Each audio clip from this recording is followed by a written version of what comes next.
Are you tired of struggling with your options trading? The highest paid online is having a March Madness sale on the VIP course. Use code MARCH40 to receive 40% off the VIP course. This sale ends on March 31st, 2025. Go to highestpaid.online and get started today. What's going on, everybody? It's David W. Williams, also known as the Retail Trader.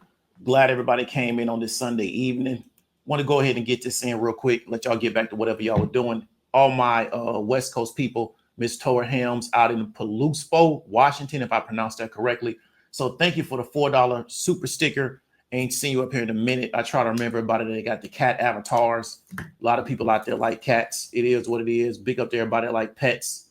I used to be short FRPT that does the cold food for the pets in the freezer, like in the freezer or the chill department. They got like their own freezer inside the store. I used to be short that. They sold off a lot on their last earnings, but that's a whole nother conversation.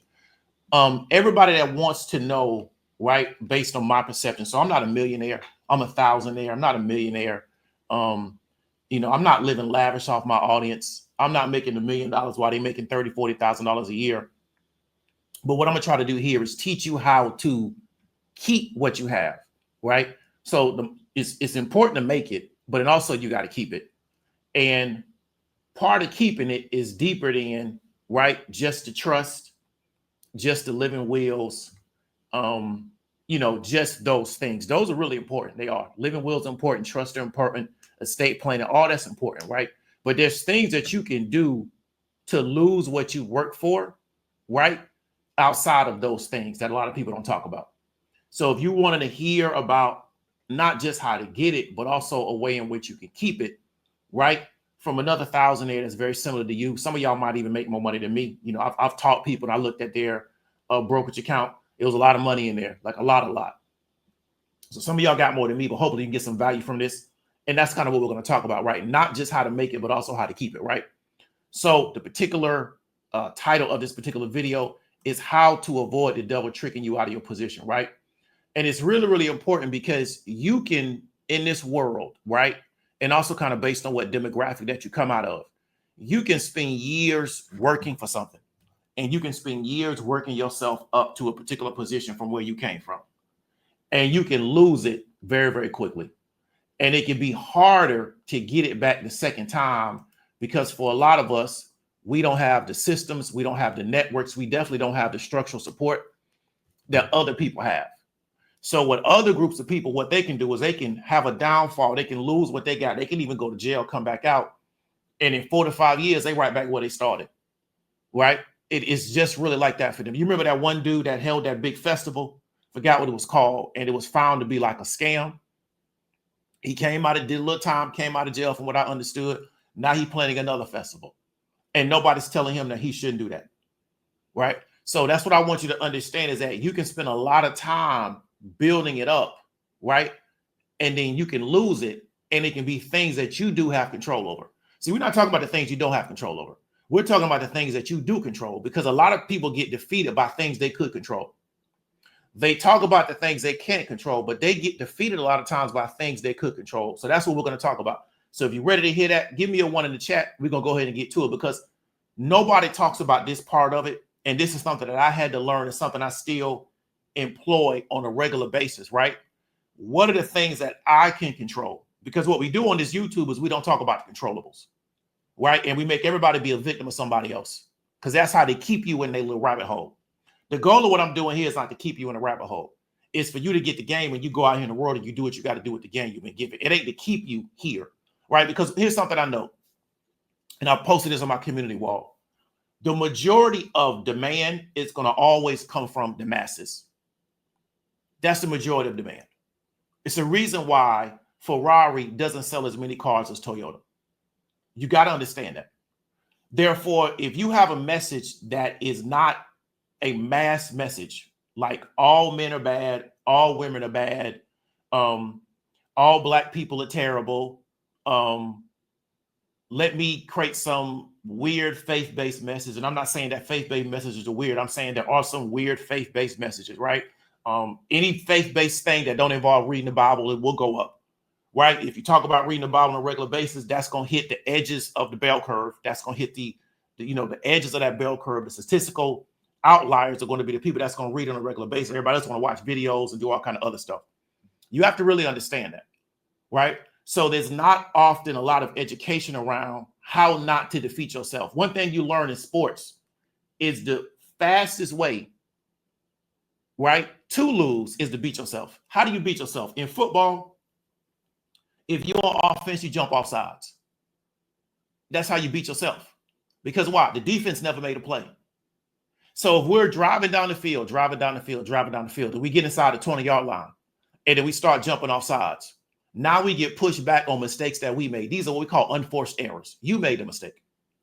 On defense, how do you beat yourself? Offsides and unnecessary roughness penalties, right? Now, unnecessary roughness can be ambiguous, right? What they call unnecessary roughness now, when I was coming up playing ball, it was a different game, but you got to adjust to what the rules are. But again, if you're on defense and we jump off sides called encroachment and we get caught off sides, we give the offense a free play, right? So even if we make the play on defense, they start all over again. So you got to realize pass interference is too, but it's a defensive penalty. But like I said, those things are subjective. You jumping off sides is not subjective. In basketball, how do you beat yourself? You turn the ball over. If you give the ball to the other team, you can't win because you're giving them the ball. So you get the possession, you get a ball to them. You never got a shot up. You just turn the ball over. These are ways in which you beat yourself. There's not a lot of conversations in this world on how not to beat yourself.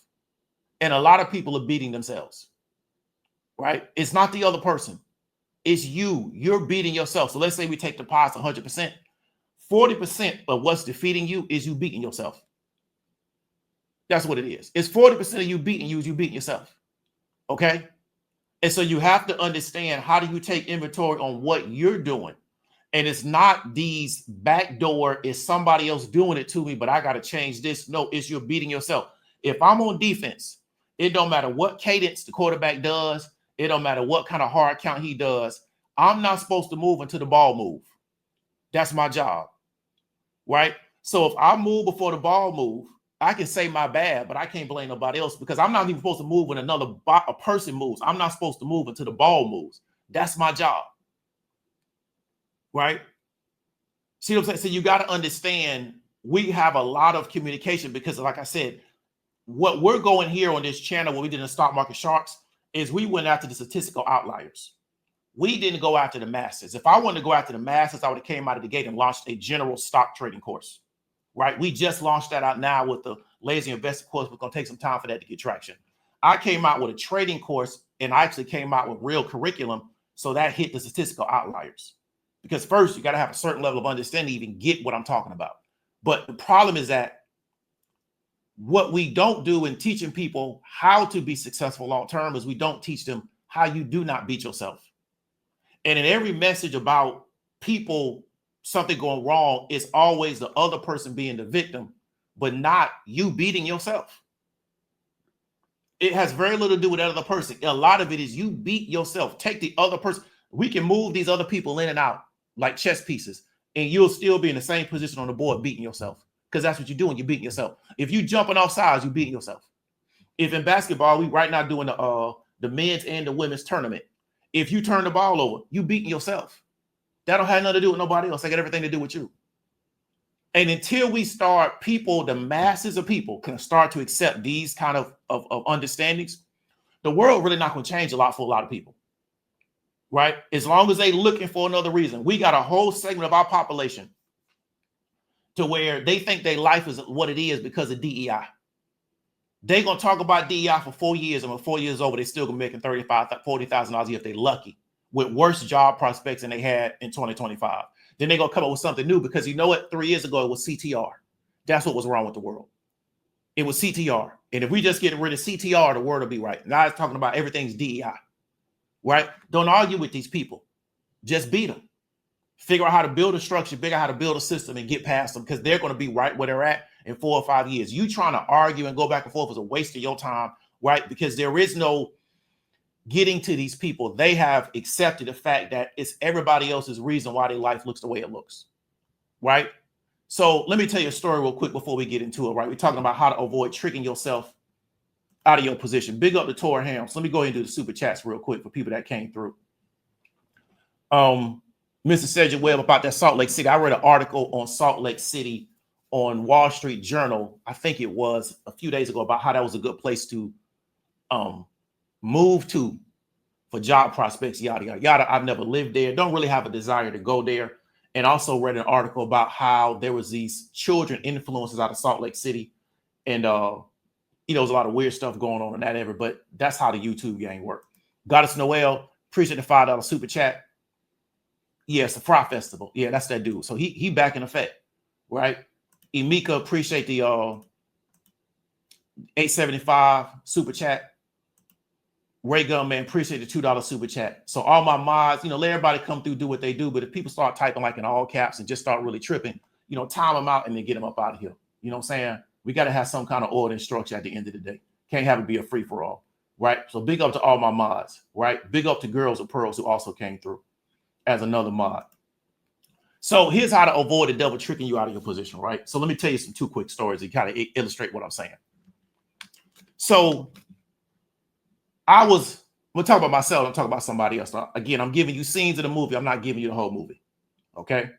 Because I had to learn not to get irritated with people over stuff that they're not even aware of. And I was doing that. I was tricking myself out of my position. So I had to learn to let a lot of stuff just roll off my back. So I was out of town not too long ago, right? And I was way, way, way, way out. I was like west of Disney World. Okay. People that really don't know Orlando, Florida. I was west of Disney World, right? I was out there by the toll road, but I was like west of Disney World, a little bit north of 29. So I was like a little bit northwest of Kissimmee, Florida, but I was west of Disney World, right? So what they do is they build like this kind of like a planned environment where you got the hotels, and then inside this little square, you got like a bunch of restaurants. There was a Target out there, a bunch of restaurants. So you can go Google on the map, see where I was at. It's a Target out there, a bunch of restaurants, but it's west of Disney. All like Disney parks is west of that, right? On the other side of the toll. So I'm out there, right? So I went to go get something to eat one day. Like I seen like little reviews of the restaurants. Went to the chicken spot. They weren't really hitting on nothing. Went to go get something to eat from this Mexican spot. So I ordered the food. I ordered off the menu. So on the menu, it says something called queso, right? So I ordered queso, and I ordered also like some type of, I don't know, wraps or whatever you want to call them, just to see what they got. So when they picked it up, did take out, when they picked it up. And the mistake I made is I didn't look at it before I left. Went back to the hotel, which was really like a block away. And when I opened up the bag, it was chips and queso. Now the menu said queso, which is supposed to be like a burrito. This was chips and queso. That's 2 totally different items on the menu. So I called back to say, hey, what's up with the order? Because I figured they had just made a mistake. The person on the phone is speaking Spanish. They barely speak any English. So I'm trying to go back and forth with this particular person, yada, yada, yada, try to straighten this order out. And I say, well, what, check this out. Let me just speak to your manager or your supervisor, because I don't feel like just going back and forth because this person did not understand English. Now, one of the challenges about this part of Central Florida is it's heavy Latino here. So their labor pool is going to be Latinos. That's just what it is. And because even though Florida's supposed to be this uber conservative state, what we've done in the United States is we have never put pressure on Latinos to make them speak English. These people are able to create their own ethnic enclaves and speak whatever language they want to speak in an ethnic enclave, and nobody challenges them to have to learn English. It is what it is, right? So this person doesn't really understand what we would call conversational English. They're not fluent. They're not even conversational. I say, let me put your manager on the phone. So the manager get on the phone, and I'm explaining to him, hey, I ordered queso, and you gave me chips with queso. And he didn't know the menu to know that there's something on the menu called queso. So we're going back and forth, and then he just hangs up on me. And it's not like we was arguing. We just was having a conversation. He just hang up on me, right? So I say, okay, I'm in the hotel room. I know I didn't want this food. And I said, well, let me go back to the restaurant and just get a refund on my money, because I know I don't want this food. And I definitely don't want chips with queso. I had never wanted that in my whole life. I don't even know what chips and queso is. So I went back to the restaurant and I asked the people, let me speak to your manager. Let me speak to your supervisor. This was the same person I spoke to. And he tried to give me like a $5 off discount card. I showed him the menu on the phone that this is what I'm talking about. And I said to him, I say, hey, I don't appreciate you hanging up on me like that. You know what I'm saying? We trying to straighten this order. I felt like it was bad customer service. And I felt like it's a bad look for your organization and your restaurant for you to be hanging up on the customer. He was a young dude. He was about 18, 19, maybe 20 years old, right? So I'm just having a conversation with him. And he trying to do all this other stuff. And I told him, you've done everything except apologize for hanging up on me on the phone. Because I think in his mentality was like, well, I want to talk to this customer. Yeah, just hang up and just keep pushing. And I told him, I said, you've done everything. You tried to give me a $5 discount. You tried to recook the food, right? You've done everything except say, hey, you know what? I apologize for hanging up on you, right? The old me would have went up in there. As soon as I seen him, I would have took a certain attitude. And my attitude would have been like, whatever you want to do, we can do it right here inside this restaurant. When I was his age, that's what I would have did. I'd have went in that restaurant, whatever he felt like he wanted to do about the situation, we could have got straight to it right there. Now, when I was his age, it wasn't cameras everywhere. So you get away with stuff. Now you can't get away with nothing. See? So I would have got caught up in this era. But yeah, when I was his age and that would have happened, it wouldn't have been no cameras in the world. It wouldn't have been that restaurant. Whatever he felt like he wanted to do, we could have got into it. And I don't care how many other Latinos in that restaurant, it would have meant nothing to me. It just would have went down how it went down because I would have felt like you're not going to play with me like that. And I would have had that attitude, right?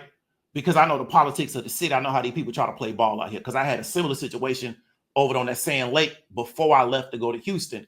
And that's why in Orlando, I don't even go to certain parts of the city because I know the politics. I know how they function out there. It's not even worth the stress. But what I had to realize is that this is me being tested. My humility is being tested. My patience is being tested. My ability to offer grace to somebody else and be understanding is being tested. So I kept my composure the whole time. Because if I want to continue to be blessed in what I'm doing, I can't be spinning off on people who don't know any better. One thing I had to learn is that everybody don't perceive everything the same way. And a lot of people are not even aware of what they're doing. They have no idea. They're just doing things. And so they don't even know how it sometimes comes across. And it could be the same way for me.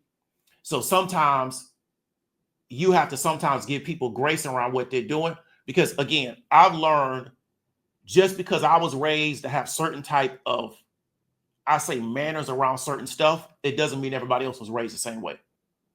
It just doesn't. In their household, they could have been allowed to do certain stuff. Let me give an example. I came up in a household where everybody ate together. As I got older, I started going over other people's house and they would get food and go in their room and eat the food. You could not do that in my household. So I grew up in a household, if you was going to eat dinner or meal, first we had to eat it at the table and then we ate together. There was no taking no room in the food or taking no, that was not allowed in my house. When I went to other people's houses, I realized that people would just get food out the refrigerator and just go to their room and just start eating. Or we'd be in the room, we'd get takeout, we'd take it to the room, just be in there eating. You couldn't do it in the house I was raised in. So I had to understand that everybody was raised different and stuff that may seem weird to me may not seem weird to somebody else and vice versa. In some people's household, everybody eating at the table together and fellowshipping, that's weird to them. That's how I came up. So I had to realize that where this dude may be from, what he did may be normal. It may be normal where he from and wherever the people he function with. Do if you have a conversation on the phone, just to hang up and just go do something else. So it's not worth me catching a case. It's not worth me, actively sinning against this particular person because I have to show a certain level of humility to show I'm about what I'm about. I have to show a certain level of understanding and I have to look to mediate situations, not to escalate situations. So I didn't go in there with the spirit of escalation where there was a time I would have been looking to escalate the situation. Definitely. Right? Because I'd have been felt like it's a bad look for my people. Right? And I just don't mean black people, but I mean my people that I'm running with for this to go down and for me now to not address the situation. Because I got to let everybody know if we out here, it's going to be a certain way that you're going to deal with us. We don't care what it's about. It's going to be a standard of behavior that you're going to have with us. Right? But I'm not on that anymore. So I wasn't going to let that situation trick me out of my position. I'm out here on some family situation. I'm out here to relax, get my little R&R in. I'm not out here to, get into no trouble. And I have something else to come back to. So you got to realize is that things are going to pop up in your life. And even though I felt like that guy was wrong to do what he did, he's 19 years old. He don't know no better. There's a lot of cultural issues. To me, a lot of Mexicans are rude people. That's just my personal opinion. People can take it how they want to take it. To me, a lot of Mexicans are rude. Their social behavior to me is very, very rude. And one of the biggest issues is that a lot of the Mexicans that come to the United States outside of certain parts of Texas and California, we're getting a lot of lower of the economic scale Mexicans. They don't have no manners where they come from. We're not dealing with the rich Mexicans, because if they rich, they ain't gonna come over here. I've known a Mexican who came from some money. He was a media buyer, right? He spent like $20,000 on Bing ads. Most Americans can't spend $20,000 on Bing ads, but he came from Mexicans with money. They ain't going nowhere. They still in Mexico doing this thing. What a lot of people that come over here, we know they come over because of economic reasons, which means what? They don't have money and they just don't have a lot of social graces. So they're not really raised to understand that there's certain things socially that you don't do to be considered like a person with good manners, right? So he may not even know to do that, right? So I realized I'm not going to let this situation trick me out of my position, because once you get something going, people are going to pop up in your life and they're going to try to create a response out of you. And the goal of it is to trick you out of your position. And it happens to a lot of people. And it wasn't about what he did and me allowing nothing. It was about my response to the situation, right? It was 100% a test of my response. How was I going to respond to that situation based on how it went down? I just went over there and spoke to him, right? Didn't cause no trouble, didn't try to make no scene. Just had a conversation with the young man. But let him know I didn't appreciate you hanging up on me. And I also don't appreciate the fact that I'm here as a customer. I got the receipt, I got the bag of food, and you still haven't found in your protocol, in your policy, to apologize to the customer for my bad experience, right? And I just explained that to him, right? Got my refund and kept it pushing. And that was the end of the situation. That's what I want you to understand, is that you're going to be moving a certain type of way, and things going to be going your way, and something's going to come up. It could be something small. It could be something that happened in traffic. And if you entertain it, it's going to be the devil tricking you out of your position, right? Because you don't know who the spirit of evil got influence over. You just know yourself. So you don't know that other person, right, that's 2 seats down on the metro. You don't know what they're going through. And they'll say something to you and you'll spin off, and they say, you don't lost some opportunity, or you paying big money in lawyer fees because you let what they say get up under your skin. And you don't need to be worried about that right now. But you need to say, hey, you know what? It is what it is, and keep pushing. And so this is what I want you to understand. A lot of people spend a lot of time on the internet talking about what another person did to them. There's whole verticals around it. Again, like I said, they're going after the masses. They're going after that middle part of the bell curve. That's how those people think. It's always somebody else, who's never them, right? You got people right now outside the United States that got fair skin. The system is on their side. They can't figure out how to make no money, and they think it's DEI is the reason, because it can't be them. It got to be somebody else. You got another segment of the population, they think women is the reason why they don't like their life, right? Can't be them. You got another segment of the population, they think men is the reason why they don't like their life. Can't be them. Got to be somebody else, right? You got another segment of the population, they think their kids is the reason why they don't like their life. Now, the kids didn't have themselves. You had the kids, but now you blaming the children. This is what the largest part of the population, that big part of the bell curve, that 68%, that's what all those people fall into. When you get on the outliers of it is where you start looking at, hey, how is my behavior creating the world I'm currently living in? How am I responding to things? What's my attitudes around the world? It's creating the world I'm currently living in, right? So that's one example. Let me give you another story, right, before we kind of get into another segment of what we're talking about. So there was this one guy, right? I knew these people on social media. And we knew this other dude. He lived in the city of Orlando at this time. And he never showed his face on social for whatever reason. That's his own business, right? But his son played a lot of golf. Okay. So he was always showing his son at different golf courses in the Orlando metro area, because people that don't know Florida, you don't know that Florida is really desirable to golfers. Also people that do tennis, but really for golfers, here's the reason why most people won't be able to figure it out. If I ask the question, we'll be online for 5 hours, people trying to figure it out. It's because of the sunshine. The weather in Florida is so good that you can play golf year round.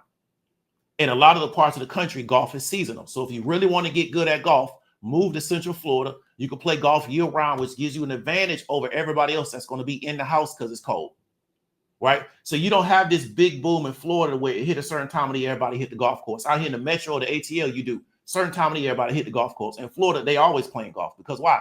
It's warm all year, right? It might get 60 degrees, but like that don't stop you from playing golf. It's not going to be snowing. It's not going to be like super windy. It's not going to have like ice storms. So you just play golf all year, which means what? While everybody else is inside the house, you're still working on your game. That's how you get good. So he wanted his son to be this big time golf pro. So he moved his son down to Orlando, right? Now, I didn't know the dude in real life. Okay, so he got into it with this other guy that I knew on social, right? That's from the city. And, you know, words was exchanged, yada, yada, yada. And they started talking real stupid to each other. And I realized that this other dude, and I think he was from Detroit, he really don't know what time it is. Let me explain to you that a lot of y'all not going to get. You talking stupid to this dude from the city. When I say he from the city, he really from Orlando. Like the actual city of Orlando. A lot of y'all from like the metro part. We from the city, right? We not from the boondocks. You posting your son constantly playing golf. So you don't realize we can find you just off that. See, this is why I say the internet get a lot of these people caught up because you think the world is the internet. Nah, dog, we used to do this in real life. So you constantly posting your son at golf courses, which means what? We can find you in real life. And I told the dude, I say, this dude is so goofy, he don't know that. Because a lot of people in their mind, if I say something to you on the internet, once I cut the internet off, that's as if I never said it. It's like I'm closing the game. In their mind, it's not like I really said it. It's like a game. You know how you play the game? And then when you cut the game off, that's the end of it. That's how they see the internet. Well, other people, their attitude is if you say it to me on the internet, it's like you said it to me in real life. So they don't have a discernment between the two. And so I had to sit this dude to the side and say, bro, this dude is a goofy. He's a goofy. He make money, but he's a goofy that make money. He trying to do his little thing with the son. And he one of them people the way he believed that, hey, I could say something to you on the internet. And then once I cut the internet off, that's it. I say, don't entertain this stuff. It's not worth it. This dude has no idea who he's dealing with. He don't know what kind of people he messing with. And so if something does happen, all he going to do is tell the police. So you still ain't going to win. Right? He still ain't going to win. I was looking for you too. Well, I was looking for you. You popped out. Spot him, got him. Yeah, looking for you. Spot him, got him. Like I said, you don't know about us Orlando people. Spot him, got him. Okay, so let me get back to it. So I told him, don't even engage the situation. This dude's a goofy. It is what it is. Let it roll off your back. Because I knew bro was trying to do his thing. I say, don't get caught up with this because he doesn't know by you posting your son at all these different locations. If somebody want to get to you, they already know how to do it because you giving them the map. He don't know that because he just come from doing the internet stuff, right? So he don't know no better. And so I didn't want bro to get tricked out of his position because I said, this is a test of your humility. This is a test of your humbleness. This is a test of whether or not you really done try to change your life. Let that go. Let that go to another direction, bro. Let that ride out and let that man do his thing with his little son. And don't even like unfollow that dude on Facebook, block the dude so you ain't ever got to see him anymore. This is back when we used to be on Facebook real heavy. Just let it go, bro.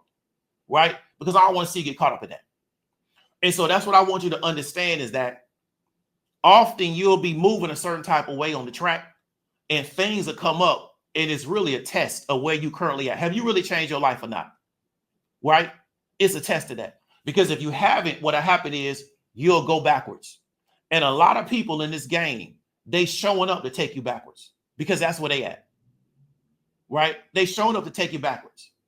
And so that's why I spent a lot of time really trying to curate this environment because I didn't want it to be full of a bunch of goofies, full of a bunch of people that's just showing up to take people backwards because I know me, sometimes I can have an attitude about certain stuff. Sometimes I can get mad.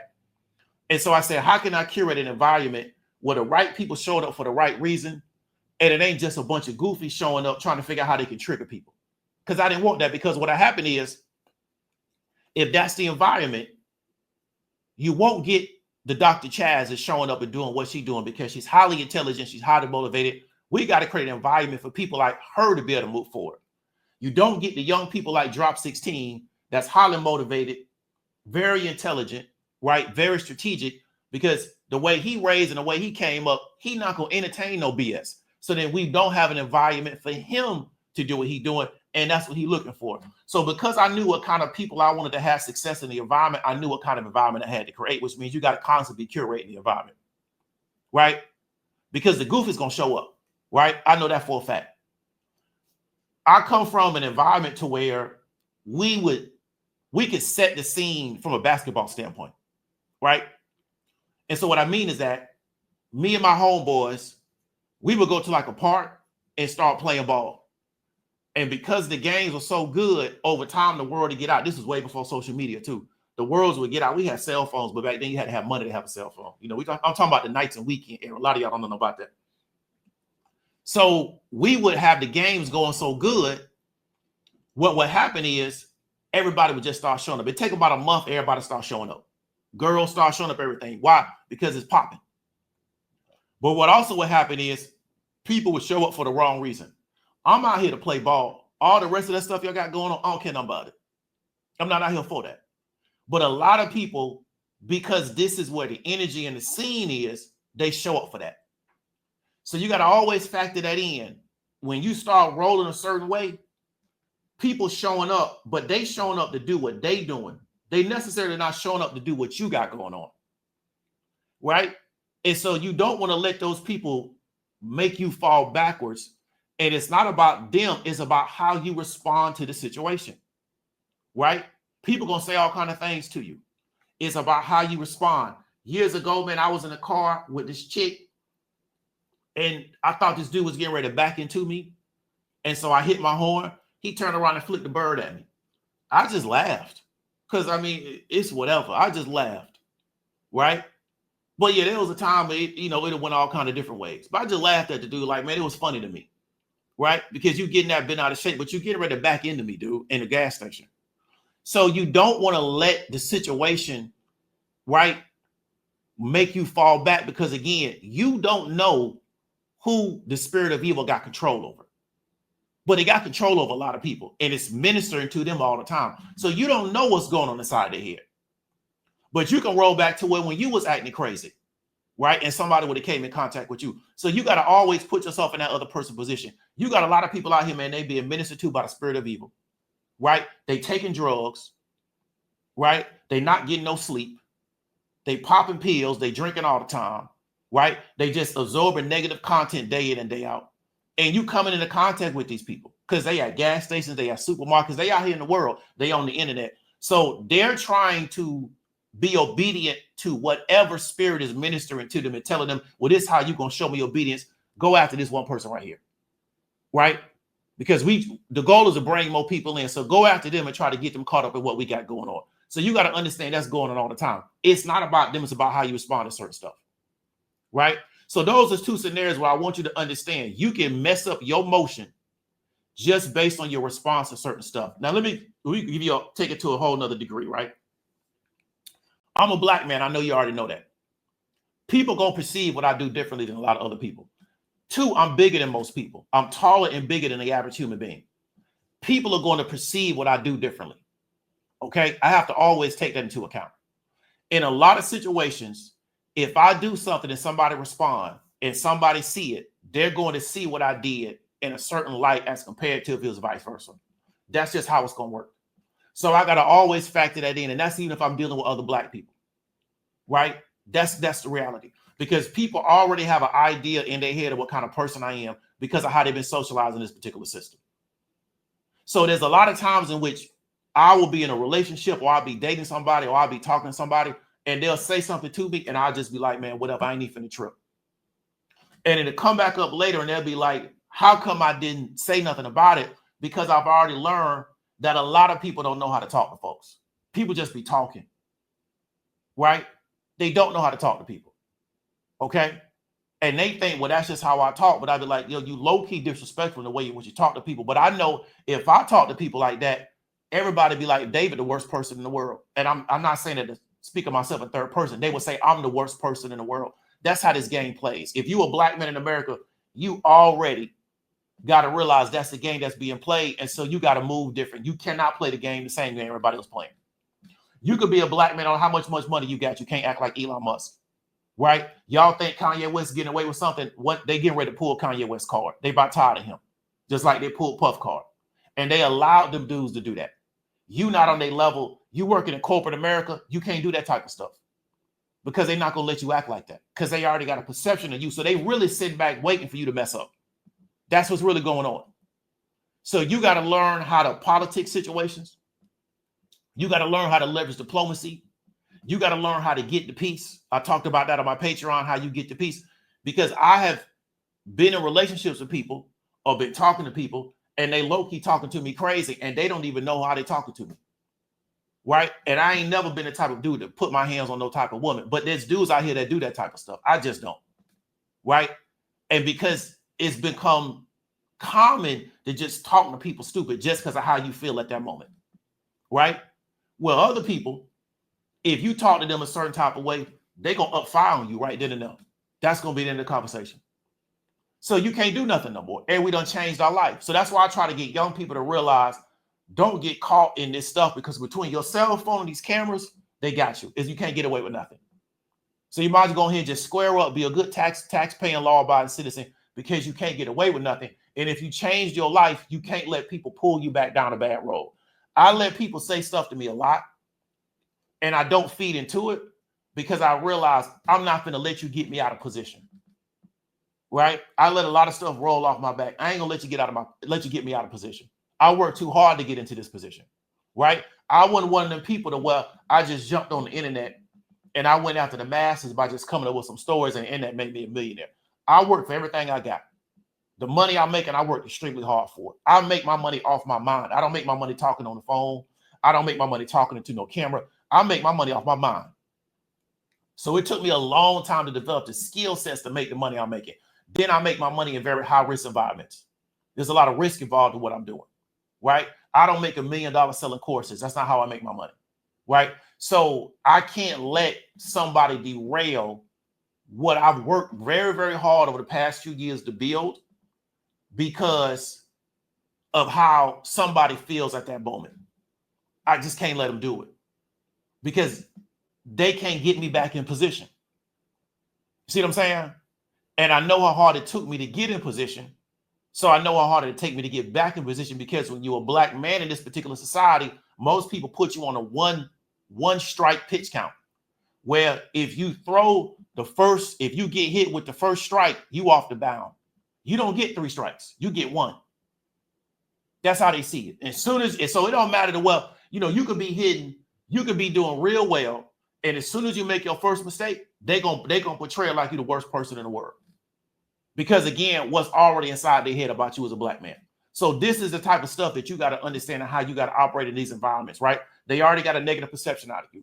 You could do real, real well. And as soon as you make your first mistake, they're going to create a narrative that you're the worst person in the world, because that's already what they think about you. And that don't just come from white folks or Latinos. That also comes from other black people, because why? They all on the same program.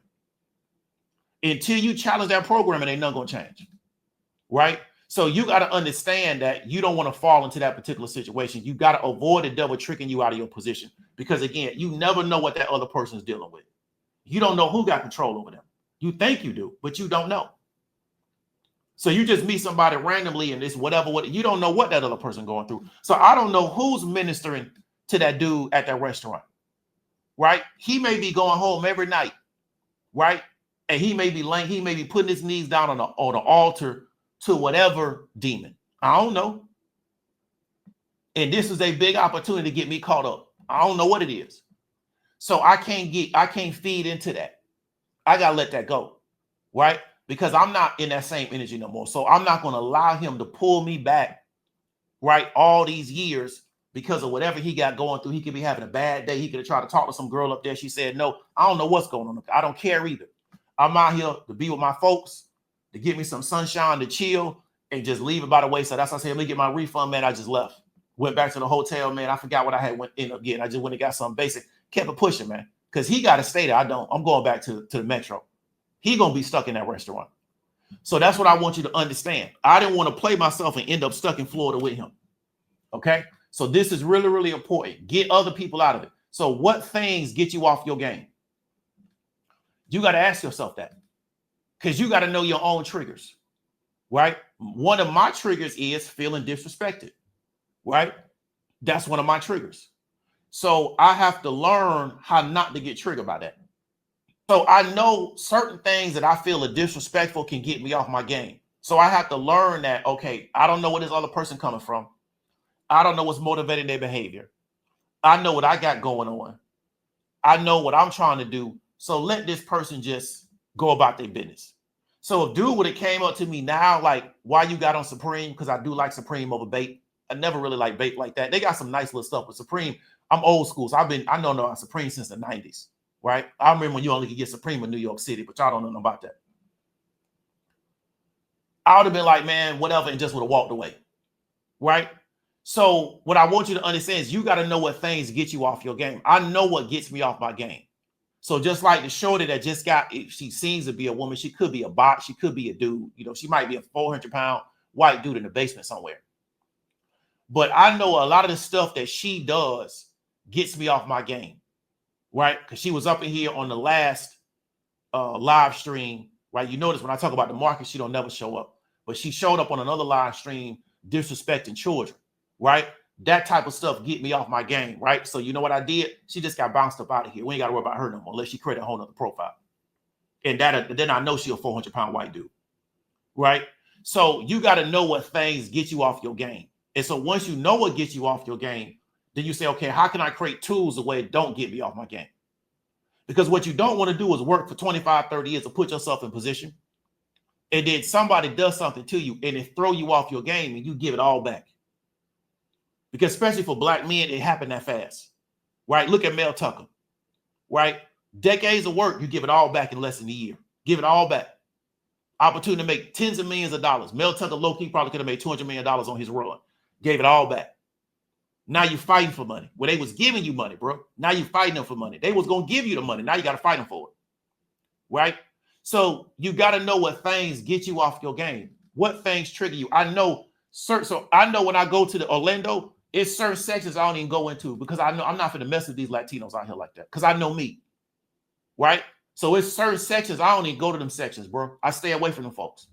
Right? Because a lot of stuff they do to me is very disrespectful, especially when they deal with black folks. It's very disrespectful. And that I don't see them doing other people like that. They just try to do black folks like that. So I know I don't need to spend a lot of time around these folks. Right? I don't be trying to mess with their women or nothing. I separate. I stay with my folks and let them do whatever they're doing over there. Am I cool with some of them? Yeah, some of them. But I know I can't function with a lot of them because I don't like how they treat people. Right? So let's keep going. Also, always understand nobody's in hell because somebody else put them there. Right? Always remember that. And I was just talking about how I used to react to certain situations. It don't matter what that dude did with the clothes. How I respond to it is my fault. So if I spin off and do something to do and I end up in hell, that's my fault. It ain't his fault. I can't tell God, well, I did it because he did this. What God told me to do, that's what I need to be obedient to. So nobody is in hell because somebody else put them there. That's false. Right? And you also ain't sinning because of somebody else. You sinning because that's what you want to do. It ain't nobody else in there. It's in you. So you going to stop when you decide you want to stop. And I'm not talking about you got to be a perfect person. I'm talking about you living a certain type of life where every day you commit sins. That's on you. That ain't on nobody else. You built the life to facilitate that. See? So you got to realize that nobody else is in hell because somebody else put them there. People are in hell because they put themselves there. That's a fact. So the moment people understand that, then they realize that if the way I respond to certain stuff, that's on me. It ain't on what that other person did. Right? It's on what that other person did. So I want you to understand that. Big up to Miss Lady L, man. Big up to you, Miss Lady L. Big up to your family. Appreciate, hope everything going good. Praying for y'all. Y'all keep doing what y'all do, and I'll still be checking it. I don't know if y'all making videos anymore. It don't really come up in my feed, but let me know. I'll look out for the next one. But blessings to you and your family. Y'all keep doing what you're doing, and I want to keep supporting y'all, what y'all got going on. So big up to Miss Lady L. Right? So let's keep going. Always remember that nobody's in hell because somebody else put them there. That's false. Right? that is a false. You got to always remember that, because you're going to be judged by what you did. You ain't going to be judged by what another person did to you, right? You're going to be judged off what you did. Always remember that. Okay. So now let's move into you being tricked out your position in life, how that works as a trader. Because one thing you got to realize is this: what you doing in your day-to-day, you're going to transfer that into the markets. So where a lot of people struggle is it's easy to trick them out of their position on the day-to-day. So they go into the markets and they get tricked out of their position in the markets, right? There's a direct correlation. I wouldn't say there's a cause, but there's a direct correlation between the two situations. Okay. So do you understand? I'm talking to the audience. I know there's a lag. Do you understand statistical randomness, unpredictability? Right? Do you understand that? And the reason why I'm asking you that is this, right? And let me know with a 1 in the chat if you understand the concept of statistical randomness and unpredictability, right? Let's say I tell you, hey, here is a way to trade, and you're going to win a certain percentage and you're going to lose a certain percentage. Okay. So I'm telling you, here's a way in which you're going to trade. You're going to win a certain percentage. You're going to lose a certain percentage, right? Do you understand in that particular structure, there's going to be randomness and unpredictability? Here's what I mean. Let's just say hypothetically, you'll win 70% but lose 30%, okay? You have to keep trading for those numbers to play out. There's no way of determining if you're going to come out the gate winning, right? It doesn't work that way. So let's say you take 5 trades, right? Which is under the sample size for something to be statistically relevant. But you take 5 trades though, but understand that's under the sample size for something to be statistically relevant. Your first 4 trades you lose on, right? You win on your 5th trade. You say it don't work. The problem is you haven't run the process enough to get to the 70-30, and you have to understand the wins and losses are going to be unpredictable, right? You don't know when the loss is coming. It's unpredictable. That's what you got to understand. Let me give an example of what I mean.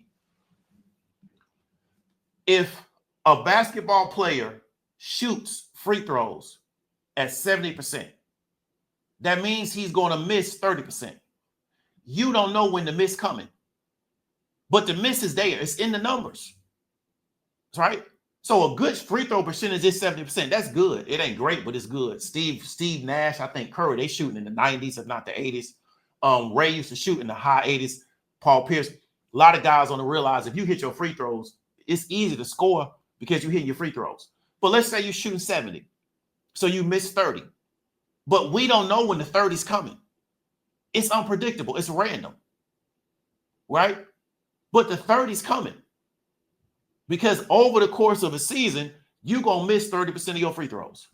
That's what the numbers is telling us, especially for a person that goes to the line over, right, that number that starts to become statistically relevant. So they going to the line, X amount of times, well over 40, 45 times a year, right? So we know those particular numbers are statistically relevant there, but it's going to be very unpredictable when we're going to get to 70-30. So you can try to bet on it, you can try to gamble it, but over the course of the year, we're going to get 70-30. They hit 70% of their free throws. So in every free throw shooting event, as long as everything else stays consistent, they're going to shoot 70-30, right? The way you try to skew it is you try to distract the person. You try to do all kind of weird stuff, but that's why they tell you as a free throw shooter, go through your routine every time, because you want to make sure everything stays consistent so you can hit your 70-30, right? You got to understand this as a trader. If you're employing a process that allows you to have an advantage, whatever your advantage is, and a lot of times your advantage is not skewed to the larger side of the number. I know people that make a lot of money trading, they'll tell you that their edge is 40%. But the wins and losses are going to be very random, and they're going to be very, very unpredictable. You got to understand that to be successful as a trader, right? But it works the same way in real estate. If you have a process in which you remodel homes, right? Well, there is no guarantee of anything. So it doesn't mean that every home that you remodel is going to sell. It doesn't mean that. So how can you structure it to where you can work through the ones that didn't sell till you get to the ones that do sell so you can stay in the game remodeling homes? Nobody asked that question. So this is why, like, if you really sit down and talk to Ben Mallon, he'll tell you about his failures. Because why? It's unpredictability in what he does. There is no guarantee that he does a hotel that's going to work. It's unpredictable. He has a process that he follows, but he can't guarantee anything because a percentage of what he does is not going to work. And you never know when that's going to show up. So that plays into something else, but you got to understand this as a trader. You're dealing with statistical randomness, you're dealing with unpredictability, but you're dealing with that in all things. As numbers get bigger and bigger and bigger and bigger, what do? They become random. They become random. It's just how large is the data set? Now, a lot of people believe in efficient market theory. They believe that, well, you know what, because of such large numbers in the market, you can't really determine where the market's going to go. I don't think that's correct because, again, they're dealing with large, like literally massive amounts of data, and most people are not trading on that particular structure, right?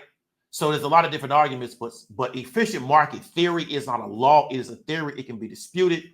Most people that try to use it as a way to justify just buying index funds, they don't understand it because we in the internet world, people just be talking.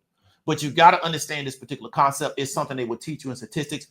There is randomness and unpredictability in any kind of trading strategy. You got to really understand that, right? So we're going to get into how it falls into tricking you out your position. So we're looking at a casino, right? Let me go to the casino banner that I took time putting up. All right, so big up to the casinos. They have an edge on all their games. And they control how much you can bet and how much you can pay out per win, right? People try to boil into a colloquialism that the house always wins, yada, yada, yada. It doesn't mean that. People, like I say, people just be saying stuff on the internet, because it sounds good. But the casino has a mathematical edge on the game. So the moment you walk into the casino, the games are set up for the casino to win, right? The casino doesn't run games, right, where it's set up for you to win. It doesn't work that way. That's not their business model. Another way they make sure that the numbers fall in their favor is they control how much you can bet and they control how much they pay out per win. Because what do they know? We can't win 100% of the time. They can't set the game the way they win 100%. They got to give up something. But because there's randomness and unpredictability in how the win's going to come out, right? They can't give up everything in a loss. So you can't go to certain tables and put 40 million on the table, right? Because there is a chance you're going to win. They won't let you do it, right? Because there is a chance that you win. So if you do win, you'll break the casino. So the way in which they make sure the numbers even stay more in their favor is they control how much you can bet. So first the edge is on their side, then they control how much you bet, and then they control how much they pay out per win by controlling how much you bet. So by controlling how much you bet, they control how much they pay out per win. If anybody has ever dealt with the online mobile gambling apps, what people will find out is if you win a lot, they not control how much you can bet on every event. Because why? You win it too much. So that algo starts to control your ability to bet on that particular platform. So there was this documentary I saw about this one dude. He's a professional gambler. He got like 7 or 8 phones in a hotel room on all these different platforms, all these different accounts. Because why? They don't want you taking too much money from them. That's how they keep the numbers in their favor.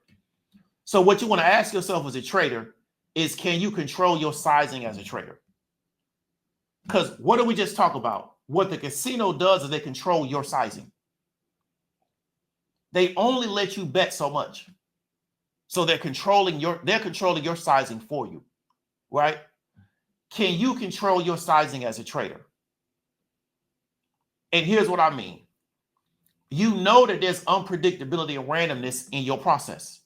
So if it's 70-30, you know 30% of the time you got to lose money. So can you control how much you outlay per trade? Because that's really going to be the real leverage. Here's what I mean. You know you're going to lose 30% of the time. If you blow all your money on your losses before you get to your wins, you're out of the game. So how you can get tricked out of your position is this. You create your edge. You understand your strategy is working for you. You back test it using a computer. It works. Okay, now you got to outlay it. You make $40,000 the first quarter of the year. The rest of the year, because of your position sizing that you took, you lose the money. You end up at the end of the second quarter with $5,000 because the strategy was going to lose. But because of how much money you was placed on in every trade, when you took losses, you gave a lot of that money back. You see what I'm saying? So what can destroy any edge in the market is your size, right? I was watching this, I think it was, I forgot the name of it, Industry, watching Industry season 3, right? So the dude was a trader.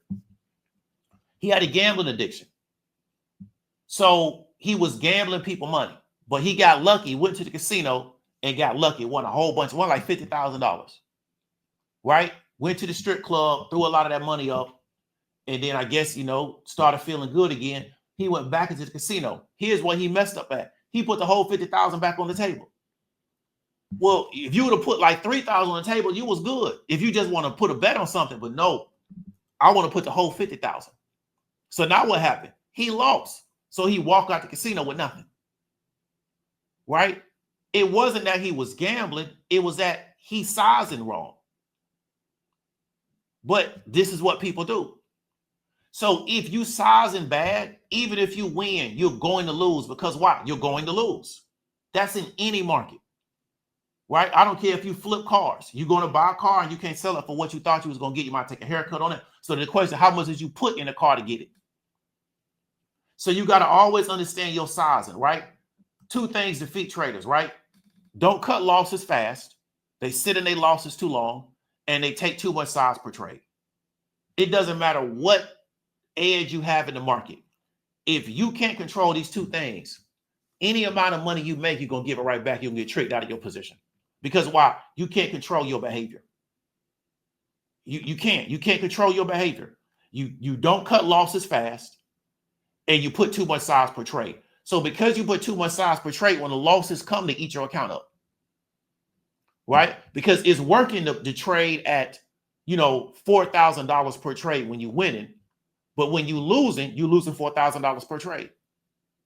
See? So you're eating into your gains on every loss, massive eating. So you got to, but the losses are going to come because why? You can't win every time. It's impossible. That's in any scenario. Even if you buy index, you're going to lose. But they'll say, well, dollar cost average. But it's still sizing. Dollar cost averaging is sizing. Right? So you got to realize like this stuff is real and it's a numbers game, but it's also a behavior game. So if your edge gives you a 40% chance of winning, how do you size to endure the 60% chance of losing? A lot of people, y'all thinking y'all gonna get this 90% edge. Markets don't work that way. No market works that way. Unless you like Goldman Sachs, you got control of the market. Or you JP Morgan or something like that. You a retail trader, you don't have control of the market. So if you really understand your edge and how to size properly, you can make a lot of money with a 40% chance of winning. Because most people don't have that. Most people are just guessing out here. They just throwing something at the wall and see what sticks. Every time they trade, they're doing something different. That's how you know they don't have an edge. Right? But you're going to lose 60% of the time. How do you size it up? What size can you put on? Don't mean you got to put the same size on all the time. But how do you size up the way when you catch a loss, you don't give it all back? Right? Because that's you being tricked out of your position. You up 50,000 and you give it all back over the next 3 weeks because why? Your position size is too big. Right? When you go into the casino, because of the numbers, you can win on craps if you grind it out and don't get distracted. Right? You can win on craps on casinos if you grind it out, don't get distracted. Right? Most people can't grind it out, will get distracted. They'll get distracted. They'll start doing side bets, all that type of stuff. No, if you just go in there, if you really know how to play craps and you know understand the numbers behind craps, if you go in there and just grind it out, you can and you don't get distracted. What do most people do? They get distracted. That's the devil tricking them out of their position. And they give all their money right back to the casino. Casinos know this about you. This is why the casinos try to make you play longer. Because what do they know? If you win, what do we just talk about? If we know that the edge is on our side and you start winning, what do we know? The edge is on our side. So what do we have to do? Create more events for you to have a mental breakdown and give all the money right back to us. So if it's 60-40, we create a game, we win 60, you win 40. You come into our casino, you start winning. What do we know? What do the numbers tell us? We just got to keep getting you to play because why? The 60-40 going to play out over the length of time. Because what are you going to do? You're going to have a mental breakdown. You're going to let the devil trick you out of your position. That's how this works. Right? Because most people don't have control over themselves. They have very little to no control over themselves. Everything else is somebody else's fault. Right? They get distracted real easy. Okay? So I've talked to this about people. The money you win in the casino is your money. It's not their money. There is no such thing as house money in the casino, just like there's no such thing as house money in the markets. You work too hard to make your money. If you make it, it's yours. How do you keep it? Right? There is no such thing as house money. It's all your money. You work so hard to get it. Right? So you have to understand these particular concepts around edge, but also around you being tricked out of your position, even when you got something good going for yourself. Right? So then the question you want to ask yourself is, can you play your edge and not self-destruct over time? Not just as a trader, but in life, period. If you got it going for yourself, if you rolling, right? If you got things going for yourself, how can you continue to play your edge and not self-destruct? Most people self-destruct. Kanye West is self-destructing. He's self-destructing. A lot of people self-destruct, right? A lot of people, they don't blame nobody else. A lot of people self-destruct. It's not them women doing nothing to Kanye West. It's him doing that to himself. He's self-destructing. A lot of people self-destruct, right? Then they blame other people, right? Because you in a world where people blame other people, so you always got an audience for that. But how can you play your edge and not self-destruct over time? We got something good going right now. It's going good. It's working for us. How can we continue to keep this thing going and we don't beat ourselves? Right?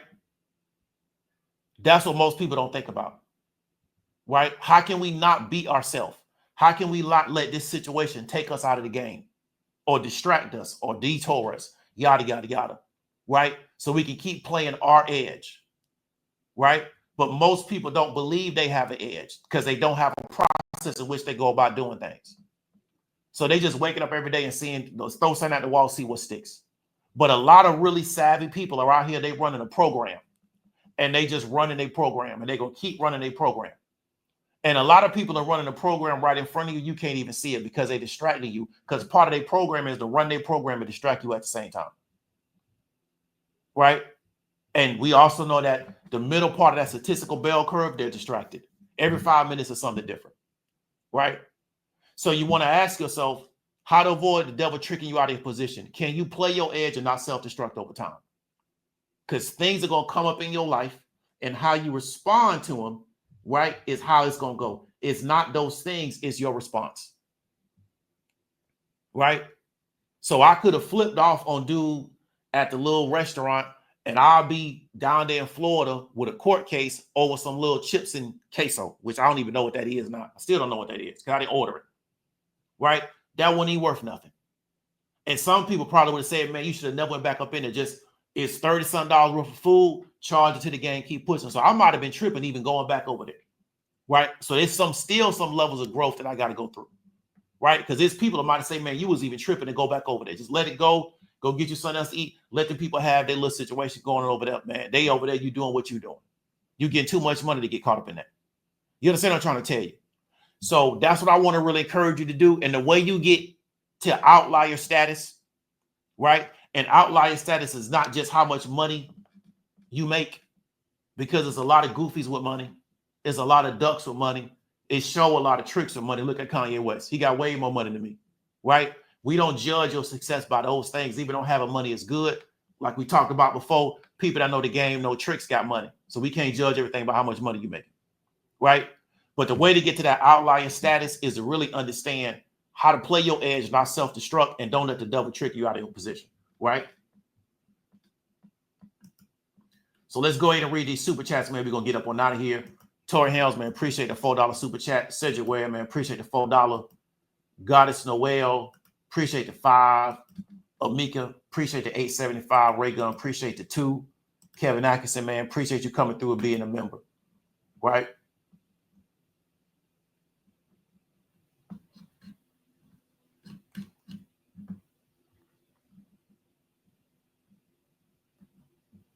Mel Tucker easily blew 100 million. Yeah, Ricky, I believe he blew more than that, to be real with you. You know what I'm saying? Because he was going to get another deal after that. Mel Tucker, you know, these dudes coaching now, they 70-some years old, Ray Gunn. Mel could have had a 20-year run. Salaries keep going up. You know what I'm saying? So Dion going to get the money that Mel should have got, right? They're going to go to Dion. But I don't see Dion playing himself out of position like Mel, right? I don't. So Dion will get the money Mel should have got. But yeah, Mel could have had a run, especially up there at Michigan State, because they wanted to pay Mel. They wanted to pay him. But, you know, like I say, man, trick yourself out your position. And it ain't nobody else's fault but Mel. Mel put himself in that position, man. It is what it is. I feel bad for his family because, you know, Mel could have been up 200 with a big old estate, living lavish. You know what I'm saying? And they weren't even really expecting that man to win a national championship like that. Michigan State ain't going to win a national championship. Not in football. You feel me?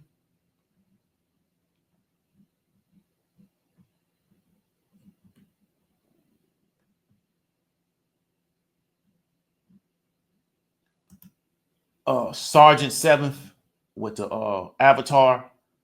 I'm not trying to say this to be dismissive, but if I was dealing with a lot of calamity on the job, I would maybe consider getting me a new job, right?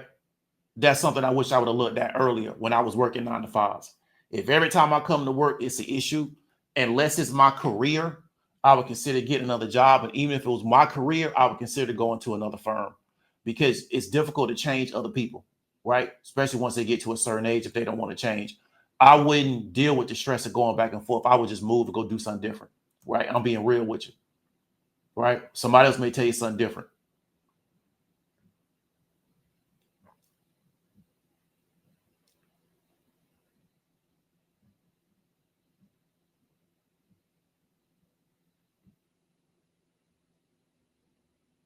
Big up the PhD program 2012.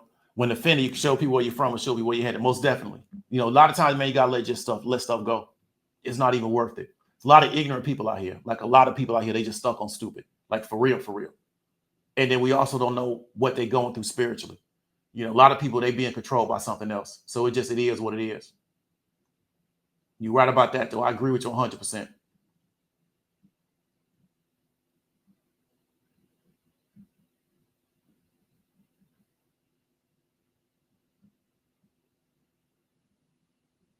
Big up to G Adams. You look to expansion on how to communicate with the Latin community.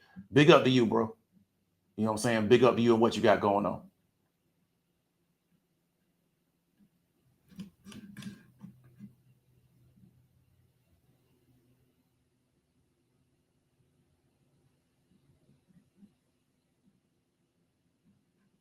This is what I would do. Go Google Mentor Shelly. She's a career coach. She can help you. Right? That's what I would encourage you to do. It's a lady on YouTube right now. Go Google. Her name is Mentor Shelly. She's a career coach. She can help you. Right? So I want to encourage you to go do that. So you ain't got to keep going through this situation. So I'm going to say it one more time for posterity. Go Google. She's on YouTube. Her name is Mentor Shelly. Her contact information is going to be on her YouTube channel. Right? She's a career coach. She can help you what you got going on. Right? That'll be a help to you. And so you can get a solution as opposed to having to keep going through it. She'll give you a solution that you can go implement and put yourself in a different position. So GC says it's hard to get out your head, so at least you want to feel like you did something. Yeah, but really, like I said, GC, it wasn't really about nothing. You know what I'm saying? And sometimes I got to learn to just let stuff go because I don't know what that other person going through.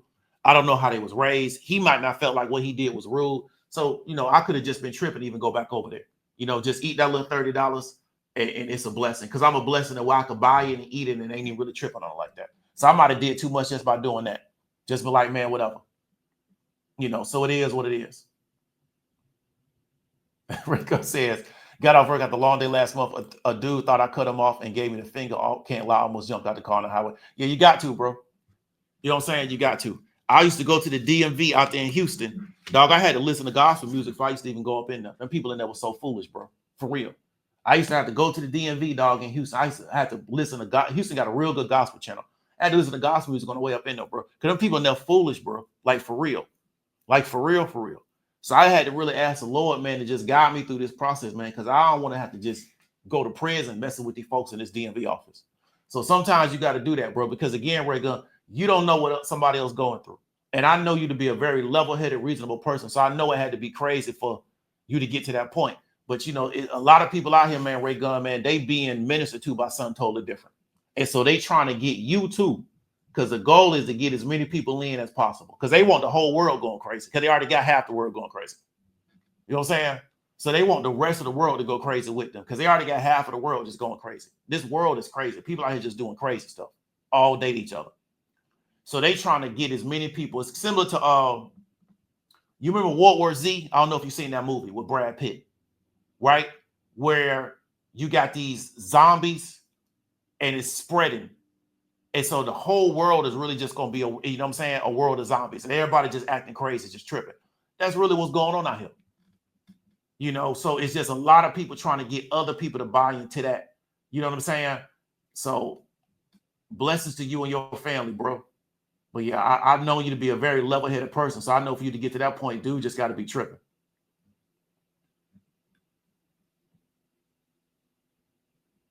Yeah, Cedric Webb, I believe that too. It's just a society that we live in, bro. It's nothing that we really can do about it at this point.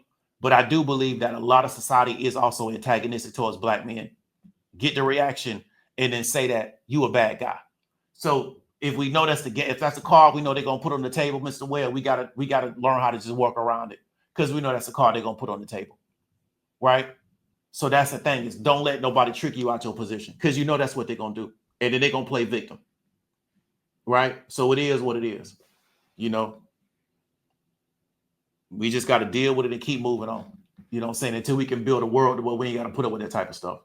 So that's going to be it. Want to really encourage everybody to make sure that you stay safe. Stay encouraged. We go ahead and get into this work week, do what we got to do. Y'all stay safe. Talk to you later.